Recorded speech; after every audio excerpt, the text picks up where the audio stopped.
सर्वोपनिषद गावदग्धा गोपालनंदन पार्थवत्स सुधीर्भक्ता दुग्धम गीतामृतং महৎ।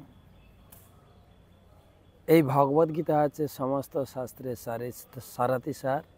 কেবল ভাগ্যবান ভাগ্যবতী ব্যক্তিরাই এই জ্ঞান গ্রহণ করতে সমর্থ হবেন। তা আপনারা সকলে ভাগ্যবান ভাগ্যবতী, আপনারা প্রতিদিন গীতা ক্লাস শুনছেন। আজকে শুনবেন দশম অধ্যায়ে দা চত্বারিংশতিতম শ্লোক 42। অথবা বহু নৈতে ন কিং জ্ঞাতে ন তবার্জুন বিষ্টব্যাহমিদম কৃষ্ণম একাংশেন স্থিত জগৎ। অনুবাদ: হে অর্জুন, এই প্রকার বহু জ্ঞানেরই বা কি প্রয়োজন? আমি আমার এক অংশের দ্বারা ব্যাপ্ত হয়ে সমগ্র জগতে স্থিত আছি। এইখানে এই অধ্যায়ের আলোচনা সমাপ্ত। ভগবান সমস্ত ঐশ্বর্য সংক্ষেপে বর্ণনা করে বললেন, বেশি জানতে চেয়েও না, আর বেশি জানতেও তোমার দরকার নেই।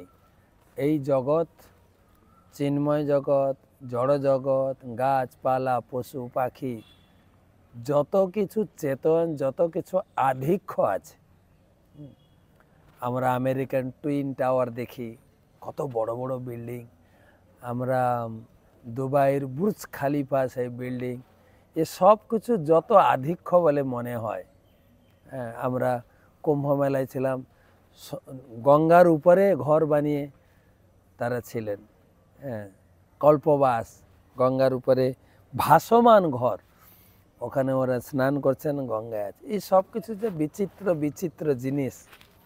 তারপরে দেখছিলাম যে শাহী স্নানের দিন হেলিকপ্টার থেকে ফুল ছড়াচ্ছে।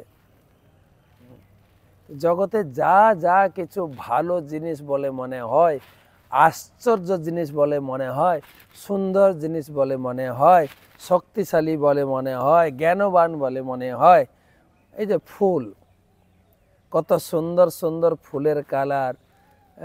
এই শীত চলে গেল, বিভিন্ন রং বেরঙের চিড়িয়াখানা, পাখি, পশু, জীব জন্তু, কীট পতঙ্গ, সাপ, এ সব কিছু ভগবানের বিচিত্র সৃষ্টি।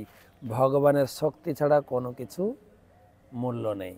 তাই ভগবান বলছেন সব কিছুর মধ্যে আমি বিরাজমান, এটাই উপলব্ধি করতে চেষ্টা কর।